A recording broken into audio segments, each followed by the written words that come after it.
안녕하십니까. 오늘은 미중 전쟁에 대해서 이야기 한번 해볼까 합니다. 일어나지 않았으면 좋겠지만 참 궁금합니다. 미국과 중국이 전쟁하면 누가 이길까요?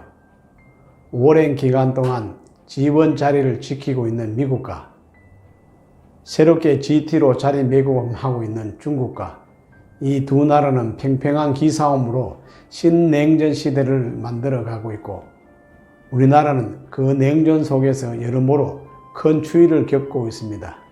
그렇다면 이 냉전이 전쟁으로 이어지면 어떻게 될까요? 우선 미중 전쟁이 발발할 수 있는 상황은 크게 5가지로 나누어 볼 수 있습니다.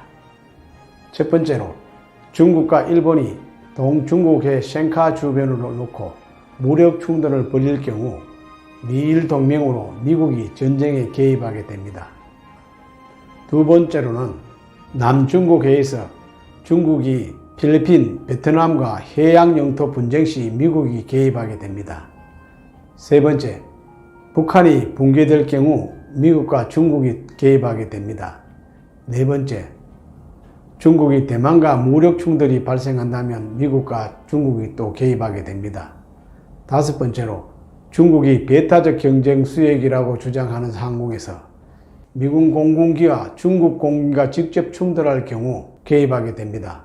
2015년 BBC 보도에 따르면 수적으로 본다면 육군은 중국이 우세하지만 공군과 해군은 미국이 압도적입니다. 한마디로 다른 나라의 개입 없이 오로지 1대1로 맞짱을 뜨게 되면 미국이 그냥 이긴다고 단정할 수 있습니다.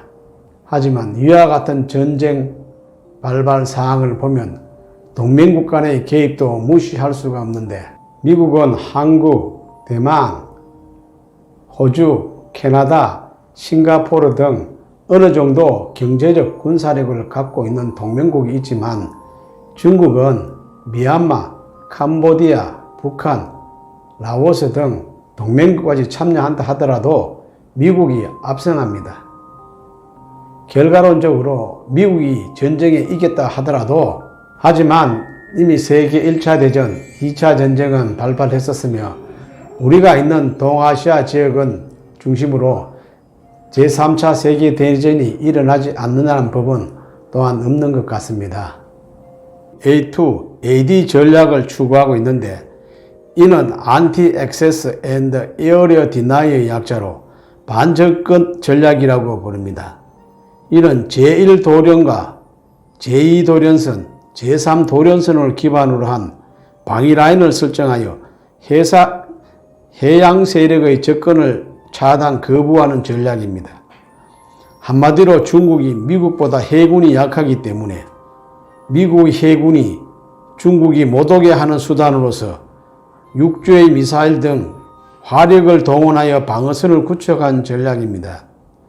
주요 방어선인 제1, 제2 도련선은 한국, 일본, 대남 등 동아시아 지역의 영향이 크기 때문에 중국 정치적 입장을 주변국에 깊이 강요하는 것은 바로 이 때문입니다.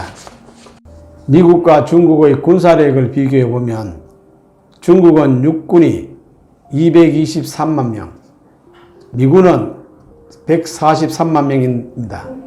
탱크 수는 중국은 6,540기, 미군은 2,785기, 전투기에 있어서는 중국은 1,667기, 미군은 2,397기, 스텔라 전투기에 있어서는 중국은 6기, 미국은 246기입니다. 잠수함에 있어서는 중국은 69척, 미국은 73척이며 항공모함은 중국은 1척, 미국은 10척, 또한 구축함에 있어서는 중국은 17척, 미국은 62척입니다. 이렇게 군사력을 비교해 보면 육군은 중국이 우세지만 육군을 제외한 해군, 공군력은 미국의 게임도 되지 않는다 할 수 있겠습니다. 네, 오늘 제 이야기는 여기까지입니다. 감사합니다.